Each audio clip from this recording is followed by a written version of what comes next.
Everybody is talking about Etsy raising its fees. But guess what? Etsy is actually losing money. Sounds crazy, right? But if you really dig deep into Etsy's 2025 strategy, you will see that all these hikes are just a small part of a much bigger game. And here's the wild part. It could really be helping sellers like you. Let me explain. I know you're looking to grow your Etsy shop quickly, successfully, without spending hours scrolling through confusing advice. Maybe you're looking for Etsy tips on YouTube, Reddit, and just feeling overwhelmed. What if I told you Etsy's best strategy isn't hidden in some expensive seller forum? It's right in front of us, inside Etsy's own updates. Etsy is telling us exactly what they want, and sellers who pay attention, they are the ones winning. So let's break down what is Etsy actually doing in 2025 and how you can take advantage of these changes and why Etsy might be losing money just to help you sell more. Let's get into it. Hi, I'm Neha. I'm the co-founder of Listadam, a product manager, a digital marketer, and your friendly Etsy seller. Today, we are going to deep dive into Etsy's quarterly reports for 2024. We're going to dissect Etsy's strategy and figure out what exactly should be your action plan as an Etsy seller to align yourself with Etsy's expectations. Etsy is working harder than ever to bridge the gap between buyers and sellers. They're pushing for higher quality shops, better buyer experiences, and more personalized shopping journeys. And guess what? That actually costs them money. Etsy's 2025 strategy is to build on something called the right to win concept. What does that mean? It means Etsy isn't trying to bring just any random seller or buyer on their platform. They want sellers who actually provide value because that's what keeps buyers coming back and ordering more and more. And that's what Etsy is focusing on. Think about it. If Etsy wanted to make quick profit, they will just flood the platform with as many sellers as possible and let them fight for scraps. Instead, they're spending money to clean up the marketplace, attract better sellers, and keep buyers engaged and coming back. And the numbers prove it. In Q4 alone, Etsy brought in 7 million new buyers. And how do you think they did that? By investing on quality over quantity. And that's not all. Let's talk numbers. In Q1 of 2024, Etsy reported to have 7 million sellers, but in Q4, that number dropped to 5.6 million. Yes, Etsy is actively suspending shops and doing all these things that you hear about. But the reality is they are just cleaning up. They're removing the bad shops. And if your shop is not following the right policies, if your shop is not up to quality standards of Etsy, chances are they will kick you out. Etsy also deactivated 9 million buyers. That means buyers who had left the platform came back again to buy from Etsy.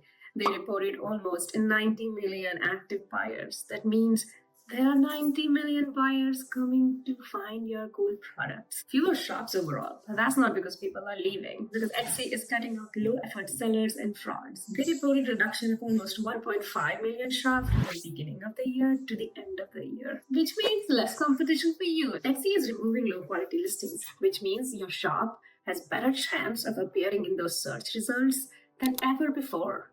In fact, Etsy themselves reported that because of the changes in their search algorithm, 70% of more shops were shown to the buyers as opposed to few 1 or 2 shops hogging those first pages, which is good for you as a seller because now you have better chance of appearing higher on those search results. It's actually harder to even find a bad listing on Etsy now because Etsy wants to make sure that buyers only see legit, well-run shops.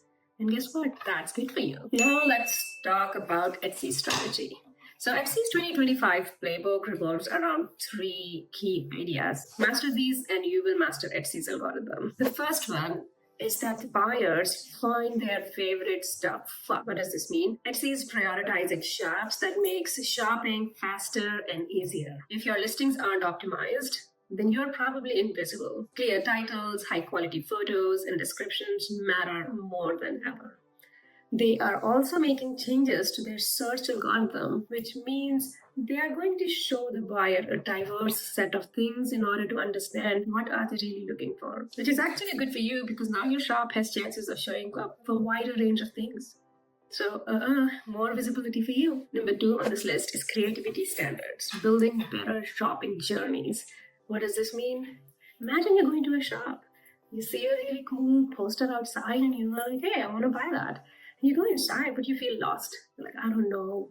What is the price of something? I don't know if this product is good. The process of somebody entering your listing to checkout is a shopper's journey. So a buyer goes on Etsy's platform, type their search terms, browse listings, and make a purchase decision. That is a successful conversion journey, and Etsy wants to make sure these shopping journeys from start to end are as joyful as possible. So Etsy is focusing on unique, high-quality listings. If you're selling the same mass-produced stuff like everyone else, Etsy isn't interested. Originality wins. So tell your story, show how you build your product, write a good about section, create those videos showcasing your emotional journey of creating a product, of why you created it and who it is for. Build that emotional connection. Number 3 on this list is Etsy wants buyers to see it as a great place of value. What does that mean? Value does not mean cheap. It means that they want buyers to feel like they've purchased something really good for a great value and they're not overpaying for it or confused about why something is so cheap.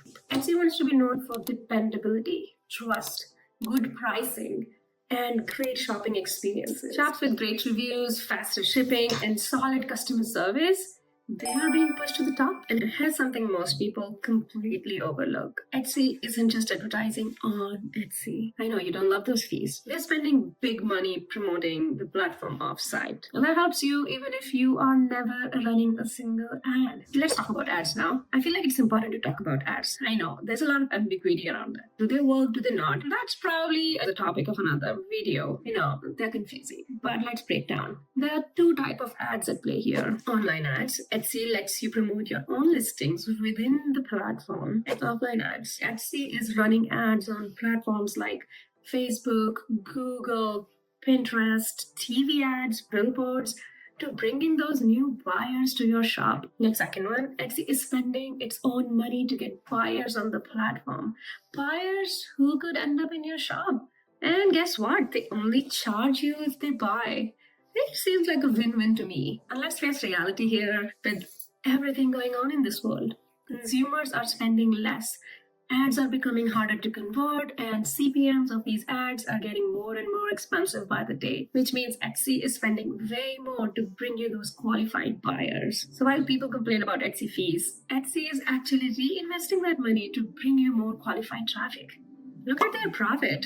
It's really quite static. It's not like they're making tons of money. The key is making sure your shop is optimized, your listings are stellar to capture all those new buyers that Etsy is bringing in. In ads, Etsy reported that only 20% of their earnings come from ads. Everything else is organic. So 80% of those 90 million buyers are organic. You cannot get a better deal than that. Compare this to websites where you have to bring your own traffic.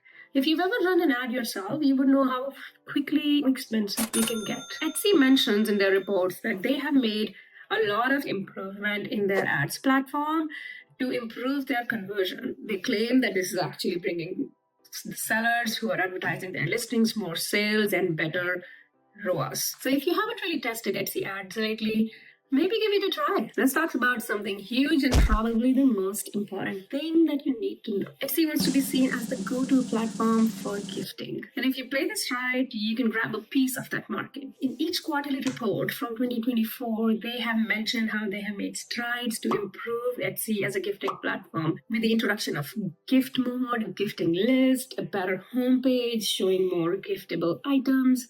They are making it a big deal. Etsy is heavily promoting giftable items in search. Customization is king. If you notice, big platforms like Printify and Gelato are already shifting towards more personalized products. Everything is technically a gift.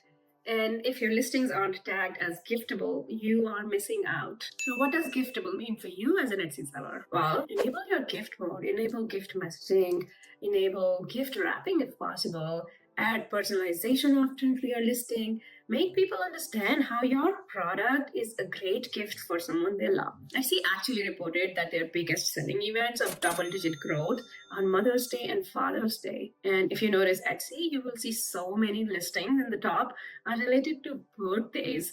They're related to moms. They're related to bridesmaids. So everything gifting really gets Etsy's attention. But this doesn't mean that all your product needs to be gifting. A lot of people buy home decor stuff from Etsy. They buy vintage stuff. So no, make sure maybe at least out of your 100 listings, maybe you can have 10 to 15 listings which are purely giftable. Create new products based on that theme. Allow people to add their own text if possible. Add personalization. Make it about them. So what's the move? Here's our Etsy 2025 game plan. First, optimize your shop for better titles, tags, descriptions, and photos. Add a video there. Second, lead into Etsy's gifting push and make sure your listings are tagged for gifting. That does not mean adding gift for her and gift for him in your tags. That will not bring you traffic. Next one on the list is make shopping easy for buyers. Good reviews, faster shipping, great prices, bundles, and discount codes to help them make that buying decision faster. Take advantage of Etsy's ad spend. They're already bringing in the traffic, so position yourself to catch it. And most importantly, be yourself. Build a connection with your audience. The best Etsy shops aren't just selling products, they are creating experiences. They are bringing joy to people's life, and they are creating these beautiful memories that people cherish. Etsy is changing, but for sellers who adapt, it's actually a massive opportunity. So if you found this helpful, drop a comment below with your Etsy's biggest challenge, and I'm answering every one of them. And if you want to keep growing your Etsy shop in 2025 and want more of these tips, hit that subscribe button. See you in the next one.